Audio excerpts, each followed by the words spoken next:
Bonjour et bienvenue sur la chaîne de Citoyens Lucides. Aujourd'hui, nous allons aborder le sujet des firmes de sondage. Alors, une des plus grandes firmes de sondage que nous avons au Québec, c'est la firme de sondage Léger. Alors, je fais partie des personnes qui reçoivent régulièrement des demandes de la firme Léo Sondage. Alors, c'est la firme de sondage Léger, donc je reçois régulièrement dans ma boîte de courriel des demandes pour faire certains sondages.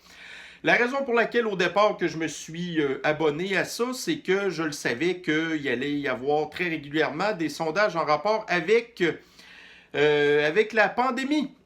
Pour savoir qu'est-ce que le gouvernement pourrait proposer comme mesure ou ainsi de suite et un petit peu tâter le pouls de la population, OK? Alors je me suis dit, bon, ben écoutez, étant donné que nous n'avons absolument rien à dire, puis la seule chose qu'on peut faire, c'est de pouvoir faire des élections une fois aux 4 ans, puis le restant du temps, on est totalement ignoré. Alors bon, je me suis dit, bon, ben garde, moi, ce que je vais faire, c'est que je vais faire partie des personnes qui vont fourrer leurs statistiques de sondage, parce qu'on sait que la plupart des personnes qui répondent à ces sondages-là sont des personnes qui connaissent très, très mal l'actualité, qui sont émotives, qui sont pas très rationnelles, ainsi de suite. Alors, c'est pour ça que je me suis dit, bon, ben, garde, moi, au moins, j'irai mettre un petit peu de sable dans l'engrenage. Alors, la personne qui est en arrière des firmes Léger s'appelle Jean-Marc Léger. Donc, c'est un bonhomme. Bon, écoutez, puis c'est un petit peu pour ça que j'ai appelé la vidéo d'aujourd'hui Puis, sondage débile léger. Parce que bon, c'est un espèce de petit running gag là, concernant cette firme-là. Alors, gardez. En tout cas, bref. Donc, pour vous donner une idée un petit peu de qui est Jean-Marc Léger, j'ai réussi à trouver cette vidéo-là ici. Là. Donc, on voit que c'est une dame, Esther Bégin, si je ne me trompe pas, qui travaille pour Québécois. La firme Léger travaille tout le temps avec la firme Québécois. Fait que, tu sais, quand on se rend compte qu'il y a une espèce de convergence entre les firmes de sondage, les firmes de médias, les gouvernements, patati patata. Alors, c'est ça. Donc, regardez, j'ai fait exprès de ne pas écouter la vidéo pour pouvoir vous donner en direct mes réactions vis-à-vis qu'est-ce que Débile Léger nous dit, Jean-Marc Léger nous dit. Fait que c'est ça. Donc, ils vont nous parler un petit peu, là, selon lui, parce que Débile Léger, Jean-Marc Léger, c'est un petit peu une espèce de Bill Gates de l'information. Alors lui, il pense qu'il sait qu'est-ce que la population a comme priorité. Alors, on va écouter la vidéo, puis en tout cas, je verrai qu'est-ce que ça donne, là. Puis après ça, on va regarder un sondage que j'ai justement reçu à matin concernant les mesures du fascisme sanitaire. Maintenant, quelles sont les véritables priorités des Canadiens au moment de reprendre les travaux au Parlement? Bon, il y a la pandémie, la santé. Alors, je vous répète, là, c'est une vidéo, si je ne me trompe pas, qui date d'il y a à peu près de ça 4 mois. Donc, c'est sûr que c'est pas très à jour, mais ça reste que dans l'ensemble, je suis pas mal sûr que les espèces de priorités qu'ils vont nous donner, puis je vous le dis, je n'ai pas écouté la vidéo, mais là, ça va parler bien sûr de la sécurité de la pandémie, ça va nous parler surtout d'environnement, puis après ça, je suis pas trop sûr qu'il va y avoir ben d'autres espèces de priorités dans ce genre-là. L'incertitude économique. Les préoccupations sont nombreuses, évidemment, mais aussi quelle est la popularité des chefs de parti, alors que Justin Trudeau a dû se débattre tout l'été avec l'affaire We Charity et les conservateurs qui ont aussi un nouveau leader. Alors, pour prendre le pouls des électeurs, je retrouve Jean-Marc Léger, qui sonde l'âme et le cœur des Canadiens depuis des années. Bonjour Jean-Marc. Oui, bonjour.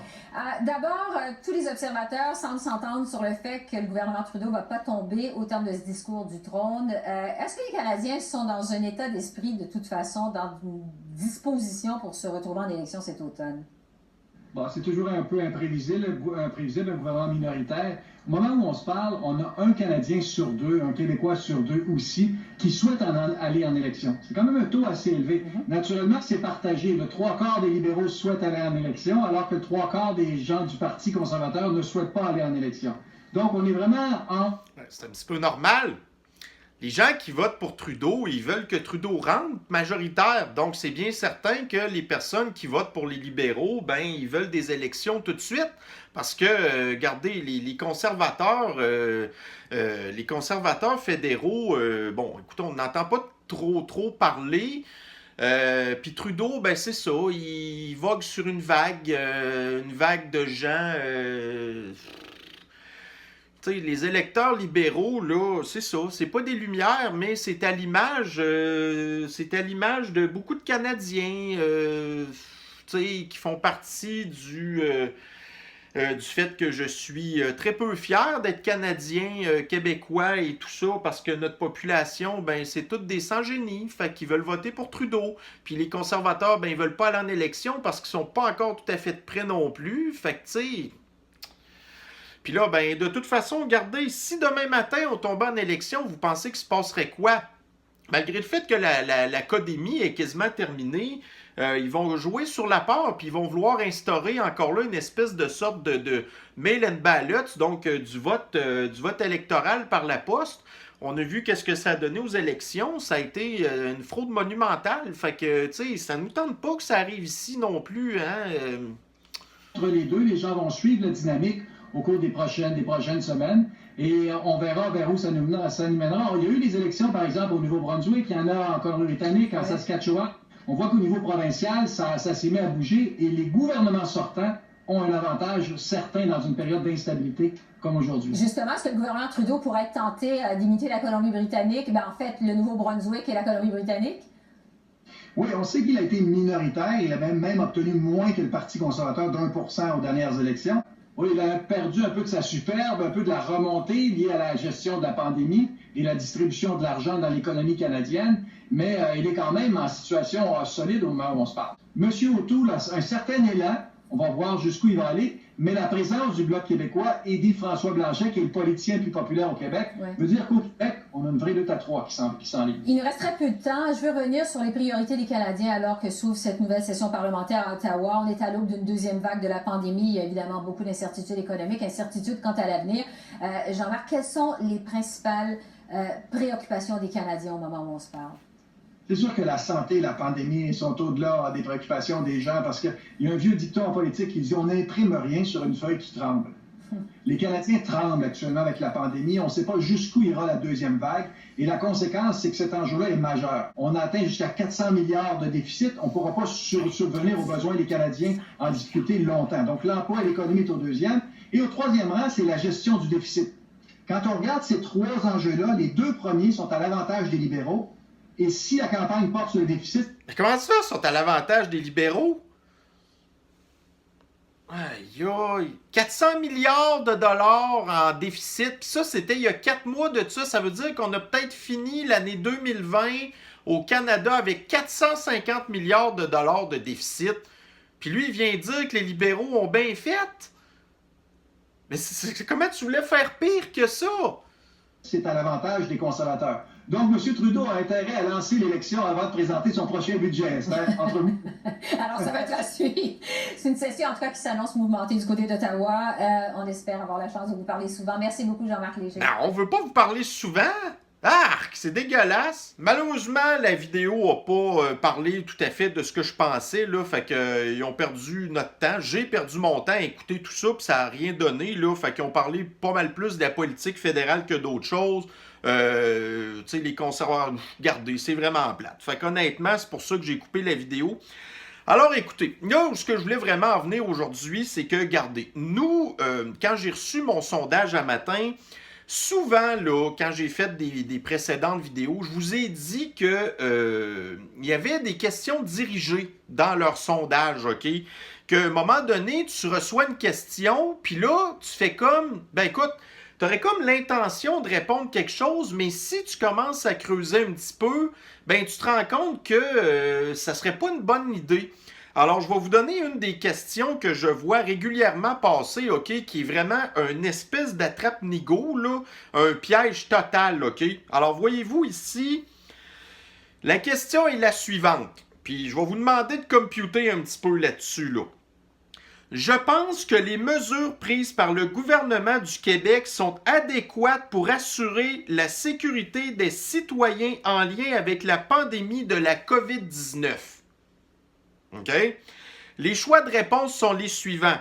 Tout à fait d'accord, plutôt en accord, plutôt en désaccord, tout à fait en désaccord, je ne sais pas, je préfère ne pas répondre.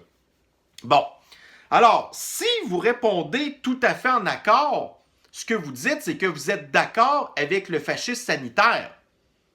Alors, si vous êtes une personne qui est anti-mesure, ben vous n'allez pas répondre tout à fait en accord. OK?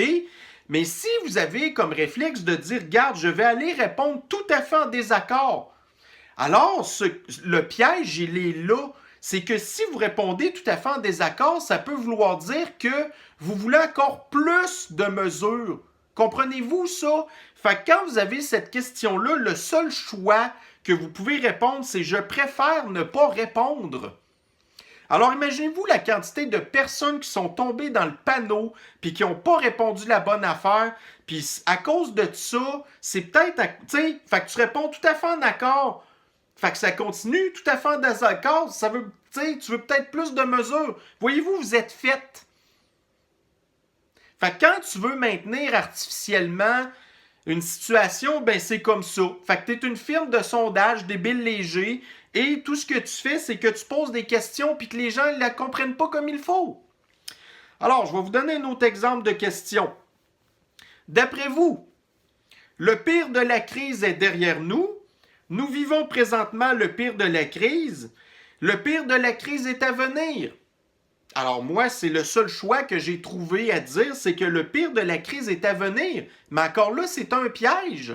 Moi, c'est pas la pandémie qui me fait peur, c'est pas l'académie non plus. C'est les conséquences économiques puis le fait que le fascisme sanitaire va continuer malgré le fait que tout est fini. Alors pour moi, mais ça c'est mon avis à moi, que le pire de la crise est à venir. Voyez-vous, mais j'avais pas d'autre choix que ça. Fait que j'ai été avec le choix qui me convenait le mieux, mais c'est, tu sais, voyez-vous, l'interprétation de la question, pour moi, selon Débile Léger, ça n'est pas ça, là. Pour eux, ça va être juste dans une question de l'épidémie, tout simplement. Fait que ça, c'est un autre piège, cette question-là. On en regarde un autre. Trouvez-vous que la levée des restrictions de confinement suite au 8 février, le déconfinement, mais de quel déconfinement qui parle? Les régions, là, dans le trou du Québec, là, qui sont tombées en orange, puis que, regardez, à part avoir les restaurants, il n'y a absolument rien qui a changé. Tu sais, ils ont un couvre-feu encore. Tu sais, c'est de quel déconfinement qu'ils parlent? Il n'y a pas eu de déconfinement pantoute. Alors, donc, moi, la réponse, alors, les choix de réponse étaient trop vite, juste assez vite, pas assez vite, je ne sais pas. Ben, pas assez vite. Donc ça, au moins, cette question-là était assez facile à répondre. Pour éviter la propagation de la COVID-19, le gouvernement devrait maintenir des mesures préventives plus strictes pour la grande région de Montréal. Bon, alors regardez. Moi, vous le savez, je suis un gars de Québec. OK? Puis j'aime pas Montréal. Je déteste Montréal. Je pense que Montréal est probablement responsable d'une grosse partie des problèmes qu'on a dans la province de Québec au complet, OK? Puis on le sait, au niveau de la pandémie, c'est un petit peu la même affaire. C'est là qu'il y a eu le plus de problèmes, OK? Mais c'est pas grave.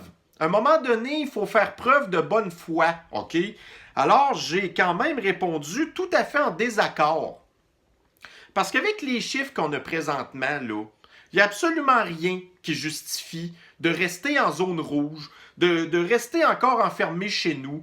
Tu sais, la vaccination, pour les gens qui veulent la vaccination, ben regardez, pour l'instant, on l'attend. Ça va encore prendre des mois avant que les gens qui veulent se faire vacciner soient vaccinés. Là, à un moment donné, là, il va falloir commencer à vivre, OK? Les chiffres de pandémie, ils descendent de même. L'académie est terminée, OK? Les hôpitaux se vident à vitesse grand V. Fait que voyez-vous, juste pour vous dire aujourd'hui, donc là, nous sommes le... Quelle date qu'on est aujourd'hui? Là? Le 16 février, OK? Alors, les données de la COVID aujourd'hui, 669 nouveaux cas d'académie.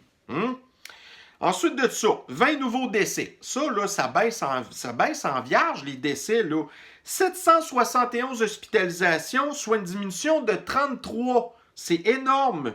134 personnes aux soins intensifs, soit une diminution de 2. Puis les personnes qui sont aux soins intensifs sont des personnes qui sont en fin de vie, qui collent aux soins intensifs parce qu'ils n'ont déjà même pas d'affaires aux soins intensifs. Normalement, une personne devrait passer peut-être 7 jours aux soins intensifs pour la COVID, ben les personnes âgées en fin de vie passent 2-3 semaines. Fait que c'est sûr que le nombre de personnes aux soins intensifs diminue pas. Puis là, bon, voyez-vous, ils ont fait 16 000 tests. Fait que bon, on sait que s'ils avaient fait normalement 30 000 tests, il y aurait encore probablement peut-être 900 cas. Mais c'est pas grave, tu sais. Et regardez, depuis le début, ils s'en fichent du nombre de prélèvements. Fait que voyez-vous, il y a 669 cas. 669 cas, très bien. Alors, on va regarder maintenant par région. Puis ça, c'est quelque chose que ça a été très long. Ça a pris quasiment une semaine avant qu'on soit capable d'avoir les chiffres à jour des 5 derniers jours, OK? Bon, alors, on va prendre, admettons, Montréal, là. Montréal, le nombre de cas. Alors, le 7 février, 393 cas.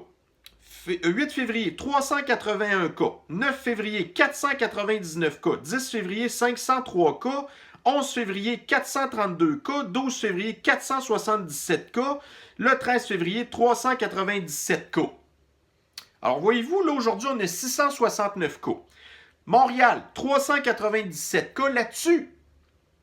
Donc, c'est plus que la moitié des cas de la province qui sont juste sur l'île de Montréal, OK? Et si on parle de la banlieue de Montréal, en date du 13 février, on est à Laval, il y a 100 cas. Donc, Montréal et Laval, c'est 497 cas sur 669 cas. Fait que, puis si j'en rajoute encore sur le tas, la Montérégie, 140 cas. Alors, ça veut dire quoi? Ça veut dire qu'il y a 600 cas. 600 cas qui sont Montréal, Laval, la Montérégie. Et tout le Québec au complet est pénalisé à cause de ça. Puis, je ne vais pas vous donner les statistiques d'hospitalisation, ça ne donne rien non plus, OK? Mais on a entendu parler de sources sûres, dont Denis l'infirmier à Choix Radio X qui nous dit que, puis lui, il est infirmier-chef dans l'hôpital Maisonneuve-Rosemont, qui est l'hôpital qui reçoit le plus de cas de COVID, puis il dit, garde, on se tourne les pouces. Hein? En tout cas, alors, on va continuer le fameux sondage avec les belles questions. La pandémie de coronavirus semble sous contrôle au Québec à l'exception de la grande région de Montréal. Tout à fait d'accord, plutôt en accord, plutôt en désaccord, tout à fait en désaccord, je ne sais pas. Et je pense, si je me souviens bien, que j'ai répondu « je préfère ne pas répondre ». Ou je ne sais plus. Je ne sais plus, je vous le dis. J'essaie tout le temps de trouver le choix de réponse qui va le moins ou le plus fourrer leur donner ou le plus éviter de nous fourrer. C'est pas évident, là. Quand tu commences à chercher un petit peu trop, là, ben c'est ça. Tu arrives devant des questions qui sont pourtant simples, mais c'est là pour nous fourrer. Une autre question. Je pense que il existe des organisations secrètes qui influencent considérablement les décisions politiques. Alors là, on a un choix de 0 à 10. 0 étant totalement faux et 10 étant totalement vrai. Alors, nous savons très bien que ce qu'ils veulent avec cette question-là, c'est de pouvoir identifier les complotistes. Alors, j'ai mis totalement faux. Il n'y a pas d'organisation secrète. Bill Gates, il n'est pas secret, ce gars-là. L'OMS, c'est pas secret. Les connexions entre l'OMS et la Chine, c'est pas secret. La campagne de vaccination, il n'y a rien de secret là-dedans. Fauci qui a backé le laboratoire de Wuhan, c'est pas secret. Tout le monde sait ça. Le Forum économique mondial, ce n'est pas des organisations secrètes. Alors, j'ai mis totalement faux. OK? C'est pas nous les complotistes. Alors, une autre question ici. Dans quelle mesure êtes-vous en accord avec l'énoncé suivant? Si ma région passe à un niveau d'alerte inférieur, je me permettrai des écarts occasionnels face aux mesures préventives. Exemple, visiter ou recevoir famille et amis à l'intérieur, blablabla. Bla, bla, bla. Alors, si vous répondez tout à fait d'accord, qu'est-ce que vous pensez que les médias vont faire avec ça? Ils vont dire que les Québécois ne veulent plus respecter les mesures. Puis après ça, ils vont dire que ça va faire exploser le nombre de cas. Ils vont encore jouer avec la peur. Alors, ma réponse, je ne me souviens pas, mais je pense que j'ai répondu tout à fait en désaccord. Je ne le sais plus. Regardez, on va respecter ce qu'on peut respecter, mais ce qu'on veut, c'est qu'il nous donne du maudit lousse. OK? Fait que voyez-vous, là, il faut faire attention à ce qu'on répond tout le temps. Une autre question ici. Alors, ça, cette question-là, écoutez, était vraiment longue, là. Grosso modo, ce qu'elle disait, c'est parmi ces mesures suivantes, OK, laquelle est-ce que vous enlèveriez en premier? Il n'y a pas écrit genre vous pouvez choisir autant de choix que vous voulez. Non, c'est quelle mesure que vous enlèveriez en premier? L'interdiction de faire des rassemblements privés intérieurs, la fermeture des restaurants et des bars, la fermeture des gyms et l'interdiction de pratiquer des sports en groupe, la limitation des activités culturelles, l'interdiction de voyager à l'étranger, le port du masque obligatoire dans les lieux publics, le couvre-feu, l'obligation de faire du télétravail ou l'école à distance, et il y avait un choix d'autres mesures. Bon, alors, regardez. Là, il faut qu'on se mette en mode fasciste sanitaire. OK? Toutes ces mesures-là sont des mesures de fascisme sanitaire. Mais si, là, vous êtes rationnel, que vous faites preuve objectivement, le plus objectivement possible, le moins émotionnellement possible, moi, mon opinion, c'est que la mesure la plus coercitive dans nos libertés pour le moment, OK, dans tous ces choix-là, la pire de toutes actuellement, j'ai mentionné le couvre-feu. OK? Le couvre-feu, il a été instauré parce que le gouvernement sait très bien que le soir, il y a des gens qui peuvent faire à leur tête puis d'aller ailleurs, OK? Donc, le couvre-feu donne le droit aux policiers de nous arrêter pour aucune raison. Peu importe la raison pour laquelle que vous êtes dehors, les policiers peuvent vous arrêter et vous obliger de vous identifier, de donner toutes vos raisons. Donc, le couvre-feu, selon moi, m'apparaît la mesure la plus coercitive. Donc, moi, c'est celle que j'enlèverai en premier. Mais c'est sûr que si vous m'aviez dit, cochez tous les choix que vous voulez, je les aurais toutes cochés, c'est clair, là. Prochaine question. Les vaccins contre la COVID-19 sont sans danger. Totalement en accord, plutôt en accord, plutôt en désaccord, totalement en désaccord. J'ai répondu, je préfère ne pas répondre. Parce que c'est une question qui est beaucoup trop complexe. Quand on connaît tout, façon de parler, OK, l'information qu'on a avec nous, quand on la connaît, cette information-là, nous ne pouvons pas nous prononcer là-dessus. Je le sais qu'il y a des citoyens lucides qui sont fâchés quand que je dis ça. Mais regardez, c'est votre opinion à vous, puis moi, j'ai droit à la mienne.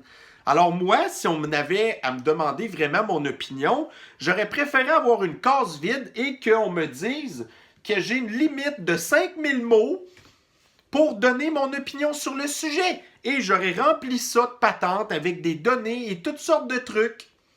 Et j'aurais dit en résumé, que la campagne de vaccination est un échec total. OK? Alors, j'ai répondu, je préfère ne pas répondre. Prochaine question.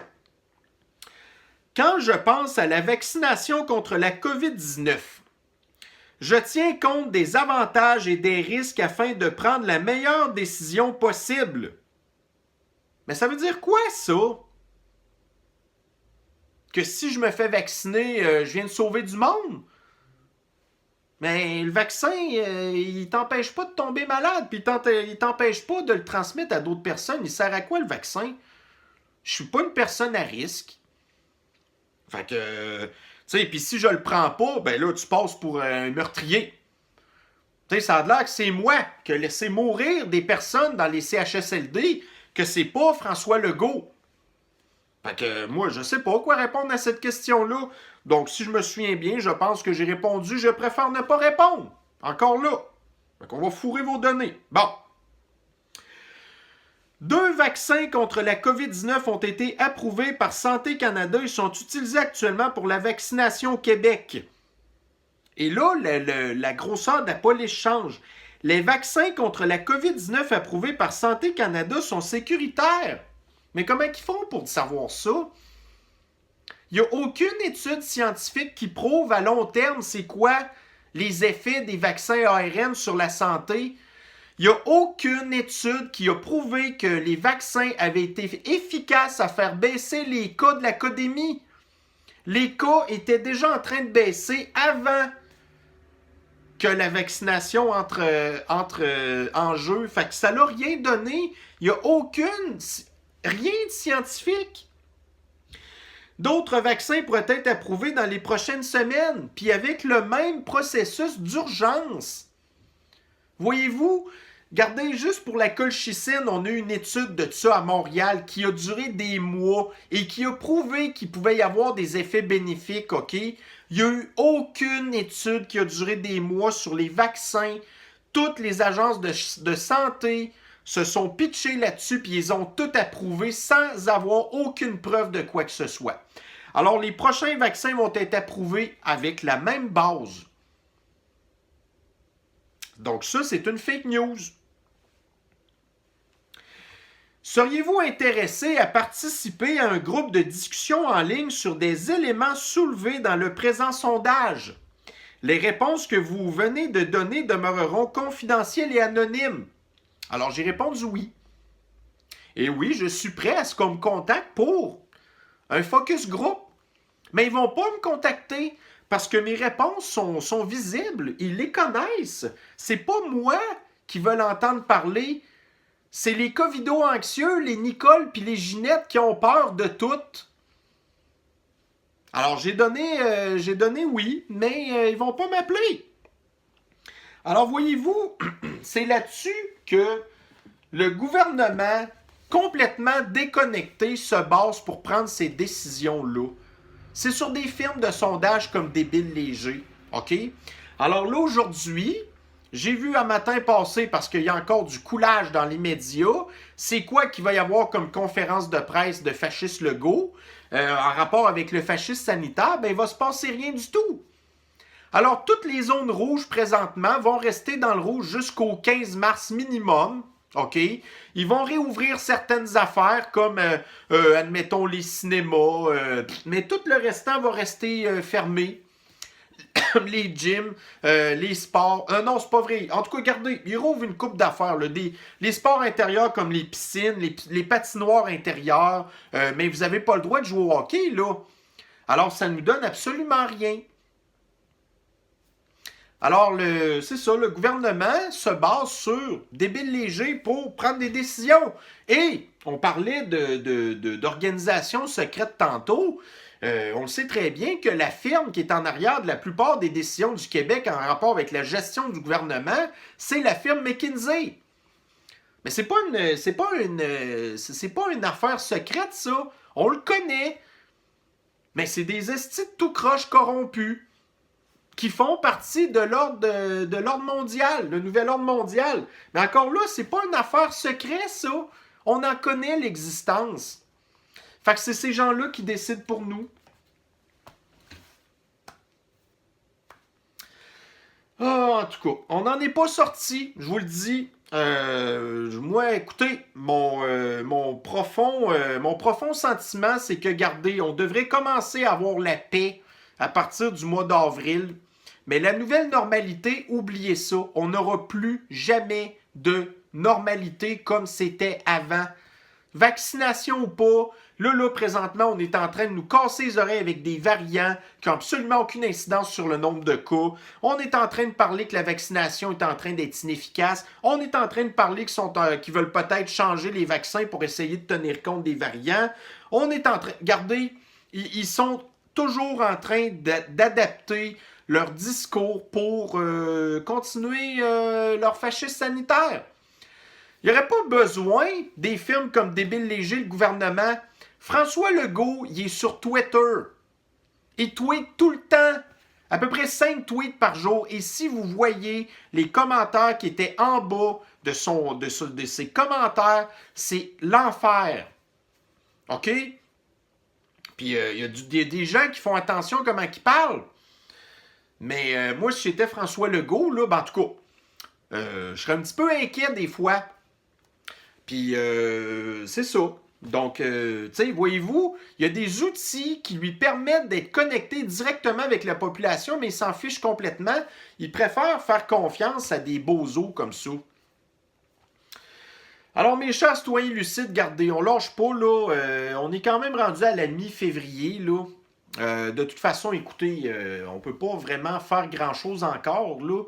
Mais gardez, de plus en plus, l'académie est en train de se tourner contre le gouvernement et je pense aussi que la population également. Là, il y a du monde qui sont écœurés, là. Regardez, on est rendu à 669 cas, puis vous allez voir tantôt, je suis prêt à mettre ma main dans le feu, que vous allez voir encore Himmler Dubé qui va enlever 2 masques. Là, c'est ça qui essaye de nous pousser présentement, malgré que tout est fini. C'est fini, l'académie, là. En tout cas, alors mes chers citoyens lucides, on est encore ensemble, on est fâchés, je le sais, puis tout ça, mais regardez, c'est ça que le gouvernement veut, c'est de nous épuiser mentalement, psychologiquement, puis ils veulent qu'on lâche. Là, j'ai encore vu passer dans les journaux hier ou avant-hier qu'il y avait 3 enfants de 10-11 ans, je ne sais pas trop, qui se sont suicidés à Québec, dans la province de Québec. Bravo, le gouvernement! Vous êtes responsable de tout ça, vous êtes des meurtriers, Christy de Calique. Quand est-ce qu'on va avoir une enquête criminelle là-dessus? Là, voyez-vous, à New York, là, ils sont en train d'en ouvrir une enquête sur la gouvernance du gouverneur Cuomo, qui a fait exactement la même gestion qu'au gouvernement. Ils ont envoyé des personnes malades dans les résidences pour personnes âgées, puis ça l'a fait un ménage là-dedans, exactement comme au Québec. Alors, nous aussi, on veut une commission d'enquête là-dessus. Je le sais que ça va rien donner, mais au moins de pouvoir en parler, ça va un peu nous faire du bien. Alors, mes chers citoyens lucides, malgré tout, je vous souhaite une bonne journée. On se reprend sur une prochaine capsule. À la prochaine. Bye bye.